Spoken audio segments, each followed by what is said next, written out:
आज हम जानेंगे विजयनगर साम्राज्य के बारे में। ठीक है, विजयनगर साम्राज्य में पढ़ने से पहले जो है हम दिल्ली सल्तनत की ओर चलते हैं।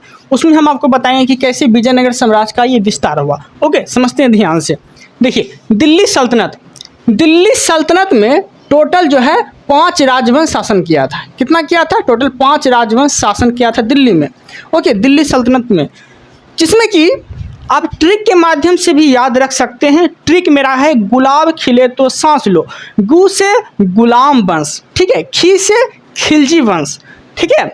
तू से तुगलक वंश, से सैयद वंश, लो से लोधी वंश। तो आप गुलाब खिले तो सांस लो इस तरह से भी याद रख सकते हैं। और ऐसे हम लिखे कैसे हैं? तो गु खी तू सैलो, हम इस तरह से लिखें। ओके, तो गु से हो गया गुलाम वंश। गुलाम वंश का टाइम पीरियड की बात बोलेंगे तो गुलाम वंश का टाइम पीरियड जो रहा था ये 1206 से 1290 की ओर रहा था। ओके, गुलाम वंश।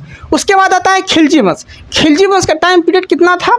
तो 1290 से 1320 तक जो है खिलजी वंश का टाइम पीरियड था। ओके, इसके बाद आता है तुगलक वंश। तुगलक वंश का टाइम पीरियड कितना रहा था? तो 1320 से 1414 तक तुगलक वंश का शासनकाल रहा था। ओके, जो कि सबसे ज़्यादा दिन तक शासन किया था तो तुगलक वंश ही शासन किया था। ओके, तो ये चीज़ आपको याद रखना है।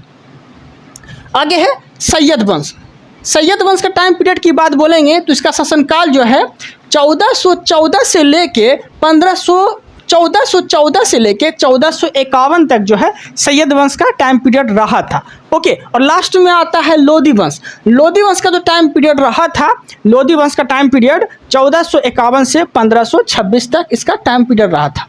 ओके, तो इस तरह से आपको समझना है।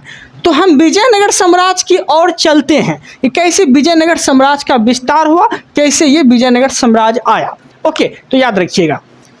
देखिए, जैसे कि आपको पता होगा तुगलक वंश सबसे ज़्यादा शासनकाल किया था तुगलक वंश। तो तुगलक वंश में जो है ना एक शासक था। तुगलक वंश में एक शासक था जिसका नाम था मोहम्मद बिन तुगलक। क्या था?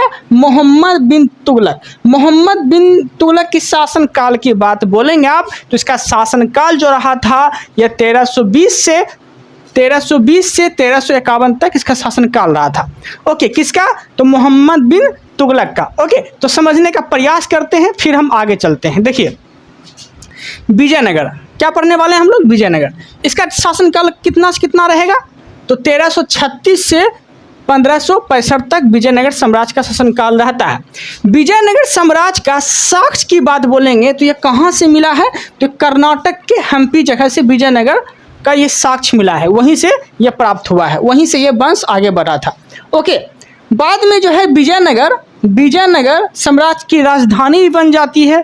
कौन? तो हम्पी। विजयनगर साम्राज्य की राजधानी हम्पी बन जाती है। और हम्पी किस नदी के किनारे स्थित है? ये तुंगभद्रा नदी के किनारे स्थित है। किस नदी के किनारे स्थित है? तो तुंगभद्रा नदी के किनारे स्थित है।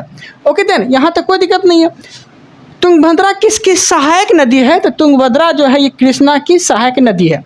किसकी सहायक नदी है? कृष्णा की सहायक नदी है। ओके, तो ये चीज़ आपको याद रखना है। और टोटल जो विजयनगर साम्राज्य में शासन किया था वो टोटल कितना वंश इसमें आया था? टोटल जो है 5 राजवंश इसमें शासन किया था। कहाँ कितना किया था? टोटल 5 राजवंश इसमें शासन किया था। और विजयनगर साम्राज्य की भाषा क्या थी? तो विजयनगर साम्राज्य की तेलुगु भाषा थी। विजयनगर साम्राज्य के जो लोग बोलते थे वो तेलुगु भाषा बोलते थे। ओके, यहाँ तक कोई दिक्कत नहीं है। जिसमें कि पहले हम जानेंगे संगम वंश, ठीक है। उसके बाद सालू वंश, फिर अरबीडू वंश। ओके, इस तरह से हम आगे बढ़ेंगे। ओके, तो आप जो है इस तरह से भी आप याद रख सकते हैं। संगम सतुआ, सो से संगम वंश, ठीक है। सो से संगम वंश और सो से सालू वंश, ठीक है। तो संगम वंश, फिर सालू वंश, फिर तीसरा तुलु वंश, फिर चौथा अरबीडू वंश, ठीक है। जो कि आपको पढ़ना नहीं है, आपको तो एग्जाम से रिलेटिव पढ़ना है। तो अरबीडू वंश को पढ़ना नहीं है आपको, इसको पढ़ना आवश्यक नहीं है। 5वां था वाडियार वंश। तो आपको पढ़ना क्या है? आपको पढ़ना है संगम वंश, सालू वंश, तुलु वंश, ये सब पढ़ना है आपको। ओके, तो समझते हैं ध्यान से। संगम वंश की टाइम पीरियड की बात बोलेंगे तो इसका टाइम पीरियड जो रहा था 1336 से 1486 तक रहा था। 1336 से 1486 तक इसका टाइम पीरियड रहा था। टोटल जो ये शासन किया था ये 250 वर्ष ये शासन किया था। कितना किया था? 250 वर्ष शासन किया था। विजयनगर साम्राज्य में सबसे ज़्यादा शासन किस वंश का चला था? तो आप बोल सकते हैं संगम वंश। ओके, उसके बाद आता है सालुब वंश। सालुब वंश का जो शासनकाल रहा था 1486 से 1505 तक रहा था। 1486 से 1505 तक रहा था। तीसरा आता है तुलुक वंश। तुलुक वंश का टाइम पीरियड कितना रहा था? तो 1505 से 1565 तक इसका टाइम पीरियड रहा था।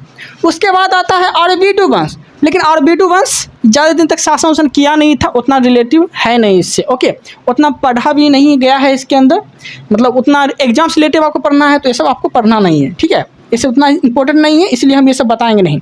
ओके, पाँचवा आता है वाडियार वंश। बस आपको वंश याद रख लेना है, लेकिन पढ़ना मुझे कहाँ है? तो पढ़ना मुझे है अरबीडु, पढ़ना है मुझे तुलु वंश तक, पढ़ना है मुझे तुलु वंश तक पढ़ना है। ओके, तो यहाँ से आप जो है कंसंट्रेट करने का प्रयास करिएगा कि कैसे संगम वंश की शुरुआत हुई थी, ठीक है, वो समझिए।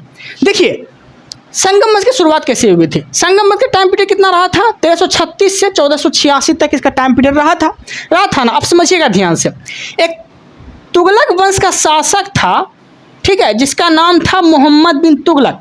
मोहम्मद बिन तुगलक का शासनकाल कितना रहा था? तो 1325 से 1351, 1325 से 1351 तक इसका टाइम पीरियड रहा था। आप समझने का प्रयास करिएगा कि ये जो मोहम्मद बिन तुगलक था, ठीक है, मोहम्मद बिन तुगलक का एक चचेरा भाई था। मोहम्मद बिन तुगलक का एक चचेरा भाई था, ठीक है। तो चचेरे भाई में ना विद्रोह हो गया। क्या हो गया? विद्रोह हो गया। जब ये मोहम्मद बिन तुगलक जब राजगद्दी पे बैठने जा रहा था तो उसका चचेरा भाई ने विद्रोह कर दिया कि आप राजगद्दी पे कैसे बैठ सकते हैं, हम बैठेंगे राजगद्दी पे, ठीक है। तो मोहम्मद बिन तुगलक ने सोचा कि ठीक है आपसे हम युद्ध करेंगे, युद्ध करने का प्रयास किया, ठीक है। तो मोहम्मद बिन तुगलक ने चचेरे भाई की हत्या करने का प्रयास किया और चचेरा भाई का जो नाम था ये बहाउद्दीन था, बहाउद्दीन गुरसब था। बहाउद्दीन गुरसब क्या किया? ये कर्नाटक की ओर भाग गया, कर्नाटक की ओर भाग गया, ठीक। कहाँ भागा? कर्नाटक। और कर्नाटक में एक जगह पड़ता है कंपाली। क्या पड़ता है? कर्नाटक का एक जगह है कंपाली। कंपाली में एक राजा रहा करते थे, उस राजा के शरण में चले गए। ओके, कौन चले गए? तो मोहम्मद बिन तुगलक का चचेरा भाई बहाउद्दीन गुरसब, ठीक है, वो कहाँ चले गए? कंपाली के राजा के शरण में चले गए कि हुजूर मुझे बचा लीजिए। ओके, मेरा जो भाई है चचेरा मोहम्मद बिन तुगलक वो मेरे पीछे पड़ा हुआ, आप मुझे बचा लीजिए। तो इस तरह से मुझे उसे बचाने का प्रयास किया था। किसको? बहाउद्दीन को। लेकिन उसके बाद जो है फिर युद्ध छिड़ जाता है। क्या होता है? कंपाली के राजा के साथ युद्ध छिड़ जाता है और टोटल युद्ध जो होता है ये टोटल 3 गो युद्ध होता है। ओके, कंपाली के राजा से और मोहम्मद बिन तुगलक से 3 गो युद्ध होता है, क्योंकि मोहम्मद बिन तुगलक के चचेरा भाई को वो रखा था, ठीक है, कि ठीक है हम आपको बचाएंगे। तो मोहम्मद बिन तुगलक का दुश्मन कौन होगा? दुश्मन न होगा। तो इसीलिए कंपाली के राजा से 3 गो युद्ध लड़ा था। तो मोहम्मद बिन तुगलक ने पहला युद्ध हार गया, दूसरा युद्ध हार गया, लेकिन तीसरा युद्ध जो है वो तीसरा युद्ध जीत जाता है। कौन? तो मोहम्मद बिन तुगलक। मोहम्मद बिन तुगलक तीसरा युद्ध जीत जाता है। जब ये जीत जाता है तीसरा युद्ध कंपाली के राजा से, ठीक है, जब ये जीत जाता है तो कंपाली के राजा के पास ना 2 सेनापति रहा करते थे, 2 हिंदू सेनापति रहा करते थे। क्या रहा करते थे?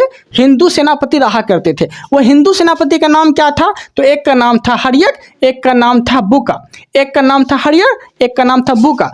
जब कंपाली के राजा जब हार जाता है ना तो यही हिंदू सेनापति को कैद करके मतलब उठा के सल्तनत मतलब दिल्ली सल्तनत में दिल्ली ले जाता है, दिल्ली सल्तनत में दिल्ली ले जाता है। ओके, तो दिल्ली जब ले जाता है तो हरियर और बुक्का को बोलता है क्या कि आप जो है इस्लाम कबूल करिए।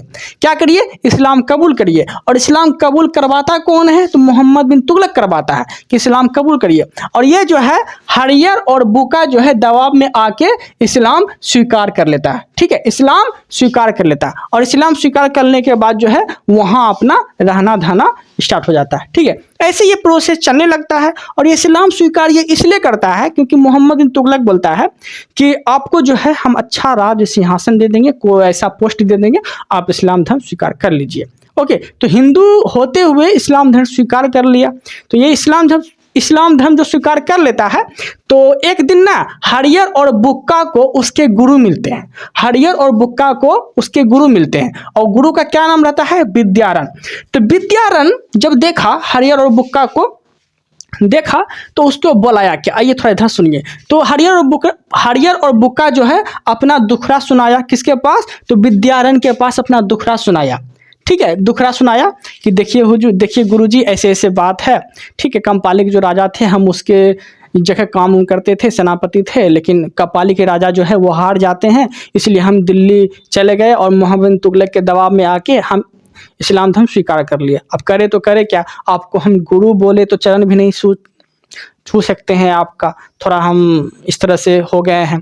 ठीक है, तो विद्यारण ने उसे समझाया। ठीक है, विद्यारण उसे समझाया, काफ़ी दुखी हुए थे विद्यारण। ठीक है, तो विद्यारण के सलाह पे जो है वो क्या किया कि ऐसा करो हरियर और बुक्का, आप जाओ और पुनः हिंदू धर्म को स्वीकार करो, पुनः हिंदू धर्म को स्वीकार करो, और फिर से जो है आप कर्नाटक जाओ और वहाँ पे कर्नाटक में जाके अपना एक वंश बनाओ। ठीक है, तो कर्नाटक फिर क्या किया, वो दिल्ली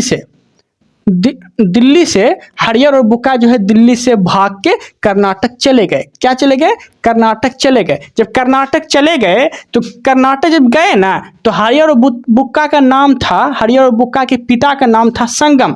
हरियर और बुक्का के पिता का नाम था संगम। तो कर्नाटक में जो है अपने पिता के नाम पे एक वंश की स्थापना कर देता है, अपने पिता के नाम पे एक वंश की स्थापना कर देता है, जिसका नाम होता है संगम वंश। क्या होता है? संगम वंश। तो आपको पता चल गया होगा कि संगम वंश की स्थापना कैसे हुआ था। ओके, आगे है, आगे देखते हैं। अब हम देखते हैं संगम वंश।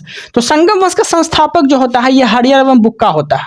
ठीक है, इसके टाइम पीरियड की बात बोलेंगे तो 1336 से 1486 तक इसका टाइम पीरियड रहता है। ओके, लेकिन गद्दी पे जो है ये बड़ा भाई बैठता है। ठीक है, जिसका नाम रहता है हरियर, ये बड़ा भाई होता है। ठीक है, बड़ा भाई जब गद्दी में बैठता है, उसके बाद जो है हम बड़ा भाई के बारे में जानेंगे, हरियर के बारे में वो समझते हैं। तो हरियर ने जब राजगद्दी में बैठा ना, तो अपना उपाधि भी धारण किया था। ठीक है, राजगद्दी बैठने के बाद ये उपाधि धारण किया, जिस उपाधि का क्या नाम था? ठीक है, फिर अपना उपाधि धारण किया। ठीक है, उपाधि का नाम क्या था? महाराज। ठीक है, महाराज की उपाधि धारण किया। तो आपसे क्वेश्चन पूछेगा कि महाराज की उपाधि कौन धारण किया था, तो आप क्या बोलेंगे? हरियर किया था। ठीक है, हरियर महाराज की उपाधि धारण किया था। ठीक है, और हरियर ने अपनी कैपिटल भी बनाया था। इसने अपनी कैपिटल कहाँ बनाया? तो इसने अपनी कैपिटल जो बनाया था, 2 कैपिटल बनाया था। पहला कैपिटल का नाम था एनेगोंडी। पहला क्या था? एनेगोंडी अपना कैपिटल बनाया, जो कि पहला कैपिटल था। और दूसरा कैपिटल बनाया विजयनगर। क्या बनाया? दूसरा कैपिटल विजयनगर बनाया। कौन? तो हरियर। ठीक है, तो ये चीज आपको याद रखना है, यहां तक कोई दिक्कत नहीं है। अब हम देखते हैं आगे। उसके बाद फिर अगला शासक आता है, उसका छोटा भाई जो है अगला शासक आता है, जिसका नाम होता है बुक्का। ओके, तो बुक्का भी एक उपाधि धारण करता है। ये भी राजगद्दी बैठता है ना, तो ये भी एक उपाधि धारण करता है। कौन? तो बुक्का। और बुक्का जो है ये कौन सी उपाधि धारण करता है? तो वेद प्रतिष्ठान मार्ग की उपाधि धारण करता है। कौन? तो बुक्का। ओके, उसके बाद जो है इसने क्या करता है, मतलब बुक्का क्या करता है, यह जो है पांड्य देश की एक राजधानी होता है जिसका नाम होता है मदुरै। पांड्य देश की एक राजधानी होता है जिसका नाम होता है मदुरै। ये जो है बुक्का क्या करता है, मदुरै को जीतकर विजयनगर अपने साम्राज्य में मिला लेता है। विजयनगर अपने साम्राज्य में मिला लेता है। किसको जीत के? तो मदुरै को जीत के। अब मदुरै किसका राजधानी होता है? तो पांड्य देश की राजधानी होता है।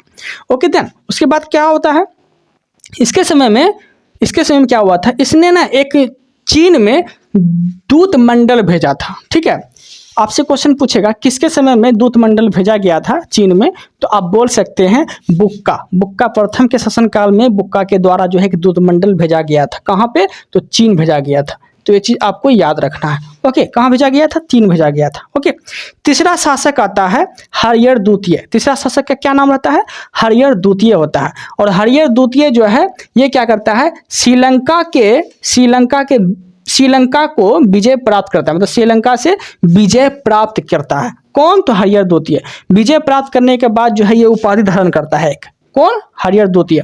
श्रीलंका जो है मतलब श्रीलंका पे विजय प्राप्त करने वाला जब शासक बोलेगा आपसे, पहला शासक संगम वंश का, तो आप बोल सकते हैं हरिहर द्वितीय। हरिहर द्वितीय क्या करता है, श्रीलंका पे विजय प्राप्त करता है और विजय प्राप्त करने के बाद जो है ये अपना उपाधि धारण करता है। वो उपाधि का क्या नाम होता है, तो महाराज क्या उपाधि धारण करता है, महाराज अधिराज की उपाधि धारण करता है। तो महाराज अधिराज की उपाधि धारण कौन करता है, तो आप बोल सकते हैं हरिहर द्वितीय जो है महाराज अधिराज की उपाधि धारण करता है। क्यों, क्योंकि श्रीलंका पे जब ये विजय प्राप्त किया तब। तो इस तरह से आप याद रख सकते हैं। ओके, अब देखते हैं आगे। अगला शासक आता है देवरा प्रथम। ठीक है, देवरा प्रथम। देवरा प्रथम से पहला क्वेश्चन पूछेगा आपसे कि देवरा प्रथम के शासनकाल में कौन आया था, तो देवरा प्रथम के शासनकाल में जो है निकोलो कोंटी भारत आया था। निकोलो कोंटी भारत आया था किसके शासनकाल में, देवरा प्रथम के शासनकाल में। ओके, आगे है कि इसके समय में जो है तुंगभद्रा नदी पर बांध बनाया गया था। किसकी नदी पर, तुंगभद्रा नदी पे जो है संगम काल में बांध बनाया गया था। किसके शासनकाल में, देवरा प्रथम के शासनकाल में। ओके देन, यहाँ तक कोई दिक्कत नहीं है। आगे, इसके समय में एक कवि रहा करते थे। ठीक है, इसके दरबार में एक कवि रहा करते थे जिसका नाम था श्रीनाथ। तो श्रीनाथ जब पूछेगा कि किसके शासनकाल में श्रीनाथ रहा करते थे, तो आप बोल सकते हैं देवरा प्रथम के शासनकाल में। ओके देन, यहाँ तक कोई दिक्कत नहीं। ये क्या करता है, इसके समय में तुर्की सैनिक नियुक्त किए जाते हैं। किसके समय में, देवरा प्रथम के शासनकाल में तुर्की सैनिक धनुधर जो होते हैं, तुर्की सैनिक नियुक्त किए जाते हैं। किसके शासनकाल में, तो देवरा प्रथम के शासनकाल में। ओके, अगला शासक आता है देवरा द्वितीय। अगला शासक क्या आता है, देवरा द्वितीय। ठीक है, ये क्या होता है, तो संगम वंश का सबसे प्रतापी शक्तिशाली शासक होता है। कौन, तो देवरा द्वितीय। तो संगम वंश का सबसे प्रतापी शासक बोलेगा तो देवरा द्वितीय बोलिएगा आप। ठीक है, देवरा द्वितीय। देवरा उपाधि भी धारण किया था जिसका नाम था गजवेटकर।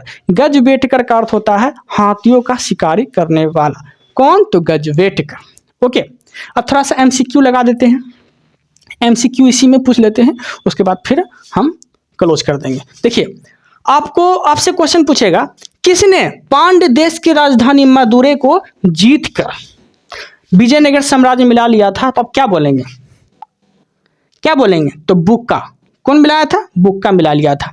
ठीक है, किसने चीन में दूत मंडल भेजा था, तो बुक्का प्रथम भेजा था, बुक्का भेजा था। ठीक है, किसका उपाधि महाराज अधिराज की उपाधि है, तो आप बोल सकते हैं बुक्का। ओके, किसके समय में तुर्की सैनिक शामिल हुए थे, तुर्की सैनिक शामिल किया गया था, तो आप बोल सकते हैं देवरा प्रथम।